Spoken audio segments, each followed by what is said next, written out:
കുച്ച് കുച്ച് ഹോത്താ ഹെ എന്ന് പറയുന്ന ഒരു സിനിമയും കരൺ ജോഹർ എന്ന് പറയുന്ന ആ ഒരു സംവിധായകനെ കുറിച്ചൊക്കെ നമ്മളൊരു എപ്പിസോഡ് ചെയ്തിരുന്നു. അപ്പോൾ ഇന്ന് ഞാൻ ഡിസ്കസ് ചെയ്യാൻ പോകുന്നത് കുച്ച് കുച്ച് ഹോത്താ ഹെക്ക് ശേഷം കരൺ ജോഹർ ചെയ്ത ഒരു സിനിമ, അന്നത്തെ ഏറ്റവും വലിയ ഒരു ബഡ്ജറ്റിലുള്ള ഒരു സിനിമയായിരുന്നു. അപ്പോൾ ആ ഒരു സിനിമ സംഭവിച്ചതിനെ കുറിച്ചാണ് നമ്മളിന്ന് ഡിസ്കസ് ചെയ്യാൻ പോകുന്നത്. കരൺ ജോഹർ എന്ന് പറയുന്ന ഒരു സംവിധായകൻ നമുക്കറിയാം, അദ്ദേഹം സിനിമാ കുടുംബമാണ്. യാഷ് ജോഹർ എന്ന് പറയുന്ന ഒരു വലിയൊരു നിർമ്മാതാവും അതിനുപരി നല്ലൊരു മനുഷ്യനും ആയിരുന്നു ഈ പറഞ്ഞ ഇദ്ദേഹത്തിൻ്റെ അച്ഛൻ യാഷ് ജോഹർ.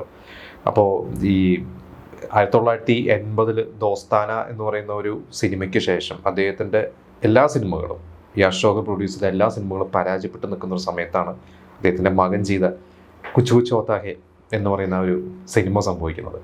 അപ്പോൾ ആ ഒരു സിനിമ വൻ വിജയമായപ്പോൾ ഇദ്ദേഹം എന്താ പറയുക 18 വർഷങ്ങൾക്ക് ശേഷം ഒരു ഹിറ്റ് കിട്ടി. അദ്ദേഹത്തിൻ്റെ വേറെയും കുറേ ബിസിനസ്സുകളൊക്കെ ഉള്ളത് കൊണ്ട് അദ്ദേഹം ഇതിൻ്റെ നഷ്ടം ആ ഒരു ബിസിനസ്സിൽ നികത്തി പോവുകയായിരുന്നു. അതുകൊണ്ട് ഇവർ ബുദ്ധിമുട്ടൊന്നും ഇല്ലാതെ പോരുന്നു. പക്ഷെ അപ്പോഴും ഒരുപാട് കടങ്ങളും കാര്യങ്ങളൊക്കെ ഇദ്ദേഹത്തിന് ഉണ്ടായിരുന്നു. അതൊക്കെ കുച്ച് കുച്ച് ഹോത്താ ഹെ സിനിമ ഹിറ്റായതോടുകൂടി അദ്ദേഹത്തിന് ഒരു ആശ്വാസമായി, അതൊരു മകൻ എന്ന രീതിയിൽ വലിയ അഭിമാനമായി എന്നൊക്കെ കരൺ ജോഹർ പറഞ്ഞിട്ടുണ്ട്. അപ്പോൾ ഇത് കഴിഞ്ഞിട്ട് ഏത് ഒരു സിനിമ എന്ത് ചെയ്യണം എന്നുള്ള രീതിയിൽ അദ്ദേഹം ഇങ്ങനെ ആലോചനയും കാര്യങ്ങളൊക്കെ ആയിട്ടിരിക്കുകയായിരുന്നു. അപ്പോൾ കുച്ച് കുച്ച് ഹോത്താ ഹെ ഒരു വിജയം ഷാറൂഖ് ഖാനായാലും കജോളിനായാലും ഒക്കെ, സൽമാൻ ഖാൻ, നമ്മളത് മുമ്പത്തെ എപ്പിസോഡ് നമ്മൾ പറഞ്ഞിരുന്നു, സൽമാൻ ഖാൻ അതിലൊരു ചെറിയൊരു ഗസ്റ്റ് റോൾ ആണെങ്കിൽ പോലും സൽമാൻ ഖാൻ പറഞ്ഞത് എനിക്ക് നിൻ്റെ അച്ഛനോടുള്ളൊരു ബന്ധം, യാഷ് ജോഹർ എന്ന് പറയുന്ന ഒരു വലിയ മനുഷ്യനുള്ള ബന്ധത്തിന് പുറത്ത് ഞാൻ ചെയ്യുന്നു എന്ന് പറഞ്ഞാണ് ആ ഒരു സിനിമ ചെയ്തത്. അങ്ങനെ അത് കഴിഞ്ഞ് അടുത്തൊരു സിനിമ. അപ്പോൾ കരൺ ജോഹർ പറഞ്ഞത് എൻ്റെ മനസ്സിൽ കുറേ താരങ്ങൾ, ഒരു പോസ്റ്റർ, ആ പോസ്റ്ററിൽ നിറച്ച് കുറേ താരങ്ങൾ നിറഞ്ഞു നിൽക്കുന്നു. അപ്പോൾ ഒരു ബ്രഹ്മാണ്ഡ സിനിമ, ബ്രഹ്മാണ്ഡം എന്ന സെൻസ് അങ്ങനത്തെ ഒരു സിനിമ ചെയ്യണം, എല്ലാ താരങ്ങളും ഒന്നിപ്പിച്ചിട്ടുള്ളൊരു സിനിമ ചെയ്യണം എന്നൊരാഗ്രഹമാണ് ആദ്യം മനസ്സിലേക്ക് വന്നത്. അപ്പോൾ മോഡേൺ രാമായണ, നമ്മുടെ രാമായണം എങ്ങനെ മോഡേൺ ഇതില്ല, അത് രാമായണം നമുക്കറിയാം, രാമനും സീതയും കാട്ടിലോട്ട് പോകുന്നു, ലക്ഷ്മണൻ പോകുന്നു. അപ്പോൾ ഒരു ചേട്ടൻ, ചേട്ടത്തി, ഒരു അനിയൻ. അപ്പോൾ ഇദ്ദേഹത്തെ മനസ്സിലോട്ട് ഇങ്ങനെ രാമായണത്തെക്കുറിച്ച് ചിന്തിച്ചപ്പോൾ പറഞ്ഞത്, ചേട്ടനും വർഷങ്ങൾക്ക് ശേഷം പോയി, എവിടെയാണെന്ന് അറിയില്ല, അല്ലെങ്കിൽ വേറെ എവിടെയോ ആണ്, വീട് വിട്ടിറങ്ങിപ്പോയി.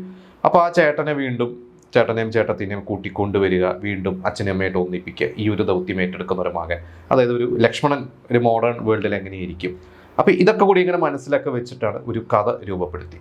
അപ്പോൾ ഒരു കഥ രൂപപ്പെടുത്തി കഴിഞ്ഞിട്ട് ആദ്യം തന്നെ ഷാറൂഖ് ഖാൻ്റെ അടുത്ത് പോയി. അപ്പോൾ ഷാറൂഖ് ഖാനായിട്ട് ഉള്ളൊരു ബന്ധമൊക്കെ ഉള്ളതുകൊണ്ട് ഷാറൂഖ് ഖാൻ്റെ അടുത്ത് പോയിട്ട് പറഞ്ഞു എങ്ങനെ ഒരു സിനിമ പ്ലാൻ ചെയ്യുന്നുണ്ട്. അപ്പോൾ ഷാറൂഖ് ഖാൻ പറഞ്ഞു ഓക്കെ, നീ ആലോചിച്ചോ, നമുക്ക് ചെയ്യാം എന്ന് പറഞ്ഞു.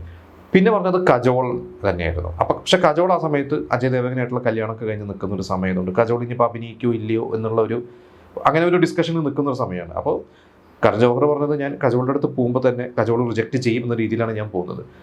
അപ്പോൾ കജോൾ റിജക്റ്റ് ചെയ്താൽ ഞാൻ ഐശ്വര്യയുടെ അടുത്ത് പോകും, ഇങ്ങനെയാണ് മനസ്സിൽ. അപ്പോൾ അന്ന് മൊഹബത്തേനൊക്കെ നടക്കുന്നൊരു സമയമാണ്. അപ്പോൾ ഷാറൂഖ് ഖാൻ്റെ അടുത്ത് മൊഹബത്തിൻ്റെ ലൊക്കേഷനിലൊക്കെ പോയിട്ടാണ് കഥയൊക്കെ പറയുന്നത്.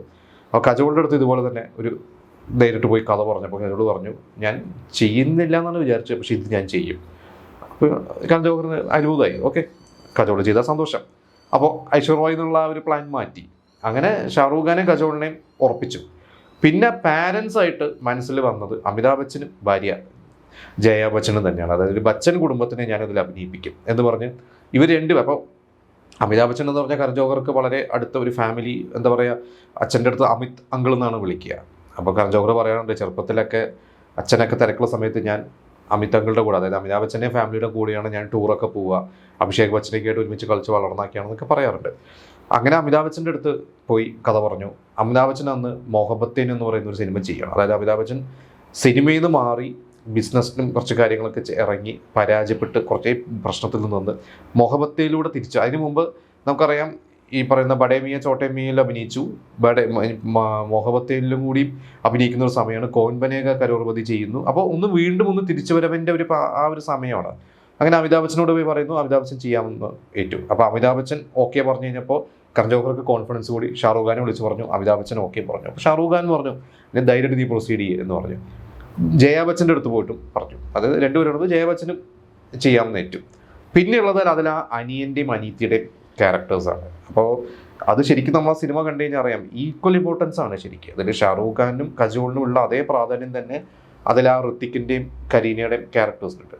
അപ്പോൾ കജോൾ പറഞ്ഞ പോലെ അനിയൻ്റെ വേഷം എൻ്റെ മനസ്സിൽ ഋത്തിക്ക് വന്നു. അന്ന് ശരിക്ക് ഋത്തിക്ക് കഹോന പ്യാർ ഹെ സിനിമ ചെയ്തിട്ടില്ല.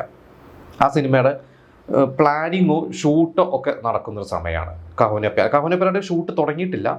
ഷൂട്ടിങ് അതിന് വേണ്ടിയുള്ള ട്രെയിനിങ് എടുത്തുകൊണ്ടിരിക്കുന്ന ഒരു സമയമാണ് ഋത്തിക്ക്. അപ്പോൾ ഋത്തിക്കിനൊക്കെ ചെറുപ്പം മുതലേ അറിയാം. കരൺ ജോഹറിന് ഋത്തിക്കിനെ ചെറുപ്പം മുതലേ അറിയാം. കാരണം ആദിത്യ ചോപ്രയും ഉദയ് ചോപ്രയും ഇവരൊക്കെ ഒരു സിനിമാ കുടുംബമായതുകൊണ്ട് ഋത്തിക്കിനൊക്കെ ചെറുപ്പത്തിലെ കാണുന്നതാണ്. അപ്പോൾ ഉദയ് ചോപ്രയും ഋത്തിക്കും ഭയങ്കര സുഹൃത്തുക്കളായതുകൊണ്ട് അതുവഴി കരൺ ജോഹറിനും ഋത്തിക്കിന് ഒരു പരിചയമുണ്ട്. അങ്ങനെ ഋത്തിക്കിനെ പോയി കണ്ടു, ഋത്തിക്കിനോട് പറഞ്ഞു. അപ്പോൾ ഋത്തിക്ക് പറഞ്ഞു എൻ്റെ ഫസ്റ്റ് പടം ഒന്നും ഇറങ്ങിയിട്ടില്ല, പക്ഷേ ഇയാൾ പറഞ്ഞു ഇല്ല ഇത് നിനക്ക് റോള് ഉണ്ട്, നീ ചെയ്യണം എന്നും പറഞ്ഞ് കമ്മിറ്റ്മെൻറ്റ് എന്താ പറയുക, ഇവർ കമ്മിറ്റ് ചെയ്തു, ഋത്തിക്ക് കമ്മിറ്റ് ചെയ്തു, ഒരു കമ്മിറ്റ്മെൻറ്റ് കൊടുത്തു കരൺ ജോഹർ. പിന്നെ കരീനെ പോയി കണ്ടു. അപ്പോൾ അന്ന് കഹോനിയ പ്യാരിക്ക് നമുക്കറിയാം അമീഷ പട്ടേലാണ് നായികയായിട്ട് വന്നത് ഋത്തിക്കിൻ്റെ. അന്ന് ശരിക്കും കരീനേനെ ആയിരുന്നു ആദ്യം അപ്രോച്ച് ചെയ്തിരുന്നത് ആ ഒരു സിനിമയിലേക്ക് ഋത്തിക്കിൻ്റെ നായികയായിട്ട്. പക്ഷേ കരീന അത് റിജക്റ്റ് ചെയ്തിട്ടാണ് അഭിഷേക് ബച്ചൻ്റെ സിനിമ ഇവന് റെഫ്യൂജി എന്ന് പറയുന്ന ഒരു സിനിമ, അതാണ് അഭിഷേക് ബച്ചനും വന്ന ഒരു സിനിമയായിരുന്നു. അതിലേക്കാണ് കരീന കമ്മിറ്റ് ചെയ്തത്. അപ്പോൾ കരീനെ കാണാൻ പോയ കഥയൊക്കെ കരൺ ജോഹർ പറഞ്ഞത്, കരീന ഞാനൊരു ഇതേപോലെ ഒരു ഇവൻറ്റോ എന്തൊരു ഫംഗ്ഷനോ നടക്കുമ്പോൾ അവിടെയാണ് കാണാൻ പോകുന്നത്. അപ്പോൾ കരീന എന്നൊരു സിനിമ റിലീസായിട്ടില്ല, ഒരു സിനിമ കമ്മിറ്റ് ചെയ്തിട്ടുള്ളൂ. പക്ഷേ ഒരു 5 സിനിമ ഹിറ്റായി നിൽക്കുന്ന ഒരു സ്റ്റാറിനെ പോലെയാണ് കരീനയുടെ ഒരു ആറ്റിറ്റ്യൂഡ്. അതൊരു ജാടാന്ന രീതിയിലല്ല, അത് ഒരു ആറ്റിറ്റ്യൂഡ് കണ്ടു കഴിഞ്ഞപ്പോൾ എനിക്ക് തോന്നി എൻ്റെ ഒരു ക്യാരക്ടറിന് ഈ ഒരു ആറ്റിറ്റ്യൂഡ് വേണം.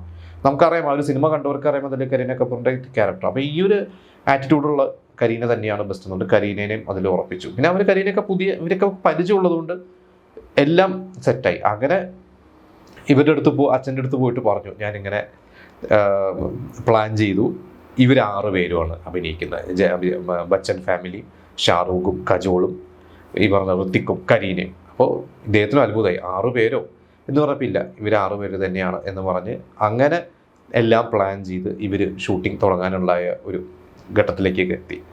പിന്നെ ആ ഒരു സിനിമയുടെ ഷൂട്ടിങ്ങും ആ ഒരു ഷൂട്ടിങ്ങിനിടയിലുണ്ടായ രസകരമായിട്ടുള്ള കാര്യങ്ങളും അതിൻ്റെ ഒരു റിലീസിനോടനുബന്ധിച്ചുണ്ടായ കുറേ പ്രതിസന്ധികളൊക്കെ ഉണ്ട്.